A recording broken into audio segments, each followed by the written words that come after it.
வணக்கம். இன்னைக்கு நாம ஒரு முக்கியமான வரலாற்றை அலச போறோம். 1602ல ஆரம்பிக்கப்பட்ட டச்சு கிழக்கிந்திய நிறுவனம், அதாவது விஓசி, இலங்கையோட வரலாற்றுல எப்படி ஒரு மிகப்பெரிய தாக்கத்தை ஏற்படுத்துச்சுன்னு பார்க்க போறோம். ஆரம்பத்துல சும்மா ஒரு வியாபார நோக்கத்துக்காக உள்ளே வந்தவங்க, காலப்போக்குல அந்த தீவோட தலையெழுத்தையே எப்படி முழுமையா மாத்தி அமைச்சாங்கன்னு தெரிஞ்சுக்கலாம் வாங்க. முதல்ல இந்த டைம்லைனை கொஞ்சம் பாருங்க. 1602ல வெறும் கடற்கரை பகுதிகளில் மட்டும் காலடி எடுத்து வச்ச டச்சுக்காரங்க எவ்வளவு வேகமா தங்களோட எல்லையை விரிவுபடுத்தினாங்கன்னு இதுல தெளிவா தெரியுது. கிட்டத்தட்ட 1665க்குள்ள கிழக்கு கடற்கரையும் முழுமையா அவங்க கண்ட்ரோல்ல கொண்டு வந்துட்டாங்க. இது ரொம்பவே முக்கியமான ஒரு ஏன்னா இதன் மூலமா தான் இலங்கையோட மிக முக்கியத்துவம் வாய்ந்த அதிக லாபம் தரக்கூடிய இலவங்கப்பட்டை நிலங்கள் மொத்தமும் அவங்க கைக்கு வந்துச்சு. இந்த வரலாற்றை முழுமையா புரிஞ்சிக்க சும்மா தேதிகளை மட்டும் நாம மனப்பாடம் பண்ண போறதில்ல.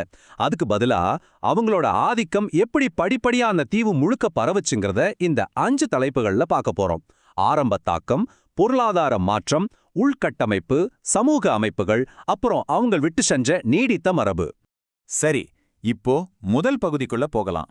ஆரம்ப தாக்கம், நிர்வாகம் மற்றும் கட்டுப்பாடு. ஒரு வெளிநாட்டு வர்த்தக நிறுவனம் தான் கைப்பற்றின ஒரு புது நிலப்பரப்ப எப்படி நிர்வாகம் பண்ணாங்கன்னு பார்க்கலாம். அவங்களோட வியூகம் எவ்வளவு துல்லியமா இருந்துச்சுன்னு இதுல நீங்க பார்க்கலாம். டச் ஆளுநர் கொழும்புல இருந்து தான் ஒட்டுமொத்த ஆட்சியும் கவனிச்சுக்கிட்டாரு. ஆனா நாட்டை கொழும்பு, காலி, யாழ்ப்பாணம்னு 3 முக்கிய நிர்வாக பிரிவுகளா ரொம்ப தந்திரமா பிரிச்சாங்க. ஒவ்வொரு பகுதிக்கும் டச் அதிகாரிகளை நியமிச்சாங்க. ஆனா இதுல ரொம்பவே முக்கியமான கவனிச்சு பார்க்க வேண்டிய விஷயம் என்னன்னா, உள்ளூர்ல இருந்த சிங்கள தமிழ் தலைவர்கள் தான் இவங்களுக்கு துணையாகவும் நிர்வாகத்தோட முதுகெலும்பாகவும் செயல்பட்டாங்க. அடுத்து பகுதி 2, பொருளாதார மாற்றம், உள்ளூர்ல இருந்து உலகளாவிய நிலைக்கு. இந்த சிறப்பான நிர்வாகம் எப்படி ஒரு மாபெரும் பொருளாதார வளர்ச்சிக்கு வழியமைச்சதுன்னு பார்க்கலாம். உலக சந்தையில இலங்கையோட மதிப்பை இவங்க எப்படி உயர்த்தினாங்கன்னு இதுல ரொம்ப தெளிவா பார்க்க முடியுது. இலவங்கப்பட்டை, வெற்றிலை, மாணிக்கக் கற்கள், முத்துக்கள், தேங்காய் எண்ணெய், அப்புறம் யானைகள், இப்படி இலங்கையோட பாரம்பரிய பொக்கிஷங்களை இவங்க பெருமளவுல ஏற்றுமதி செஞ்சாங்க. அதே நேரத்துல புகையிலை, காஃபின்னு புதுமையான அதிக லாபம் தரக்கூடிய பணப்பயிர்களையும் ரொம்ப வெற்றிகரமா இங்க அறிமுகப்படுத்தினாங்க.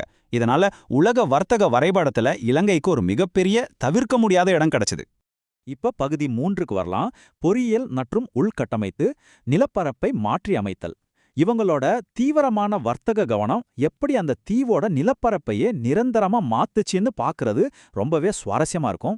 இவ்வளவு பெரிய அளவுல பொருட்களை ரொம்ப வேகமாவும் திறமையாவும் கொண்டு போகணும்னா கண்டிப்பா பிரம்மாண்டமான உள்கட்டமைப்பு தேவைப்படும் இல்லையா?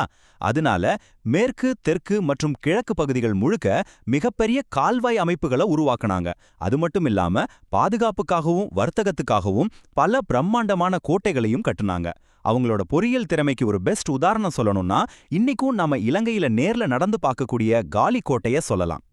அடுத்து பகுதி 4, சமூக அமைப்புகள், சட்டம், மதம் மற்றும் கல்வி.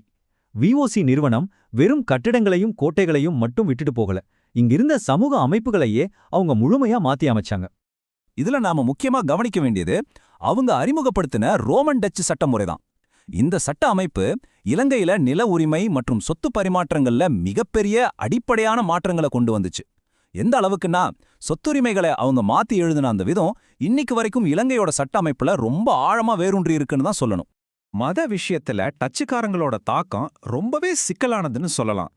ஒரு பக்கம் அவங்க கல்வினிய கிறிஸ்தவத்தை ரொம்ப தீவிரமா பரப்ப நினைச்சாங்க, கத்தோலிக்க மதத்தின் மேல பல கட்டுப்பாடுகளையும் விதிச்சாங்க.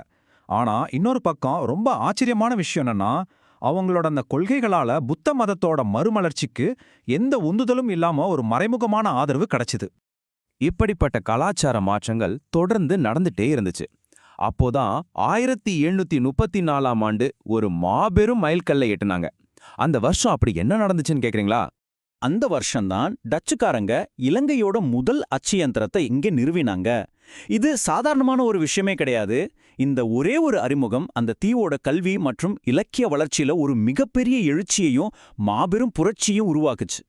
இப்போ நம்மளோட கடைசி பகுதிக்கு வந்தாச்சு. பகுதி 5, நீடித்த மரபு. இந்த ஒரு குறிப்பிட்ட காலகட்டம் எப்படி பல நூற்றாண்டுகளா அழிக்க முடியாத ஒரு சுவட்டை விட்டுட்டு போச்சுன்னு கொஞ்சம் திரும்பி பார்க்கலாம். ஆரம்பத்துல வெறும் வியாபாரம் லாபம் அப்படின்னு உள்ள வந்த ஒரு சாதாரண அமைப்பு கடைசியில ஒரு நாட்டையே ஆள்ற மிகப்பெரிய சக்தியா உருவெடுத்துச்சு. அவங்க விட்டுட்டு போனது சாதாரண விஷயங்கள் இல்ல. இலங்கையோட பொருளாதாரம், உலகளவிலான வர்த்தக நிலைப்பாடு, சட்டம், கட்டடக்கலையிலிருந்து கலாச்சாரம் வரைக்கும் எல்லாத்துலயும் ஒரு நிரந்தரமான அழிக்க முடியாத முத்திரையை அவங்க பதிச்சுட்டு போயிருக்காங்க. இந்த அலசலோட முடிவுக்கு வந்த நாம ஒரு முக்கியமான கேள்வியோட இதை நிறைவு செய்யலாம்னு நினைக்கிறேன். வெறும் வியாபாரத்துக்காகவும் காசு சம்பாதிக்கிறதுக்காகவும் உருவாக்கப்பட்ட ஒரு நிறுவனம் எப்படி எந்த விதமான முன்கூட்டிய திட்டமும் இல்லாம ஒரு நவீன தேசத்தோட அடிப்படை சட்டங்களையும் உள்கட்டமைப்பையும் நிலப்பரப்பையும் வடிவமைக்கிற நிலைக்கு வந்துச்சு? இதை நீங்களே கொஞ்சம் யோசிச்சு பாருங்க. இந்த கேள்விக்கான பதிலுக்குள்ள தான் ஒட்டுமொத்த வரலாற்றோட சுவாரஸ்யமும் அடங்கியிருக்கு. மீண்டும் இன்னொரு பதிவுல சந்திக்கலாம்.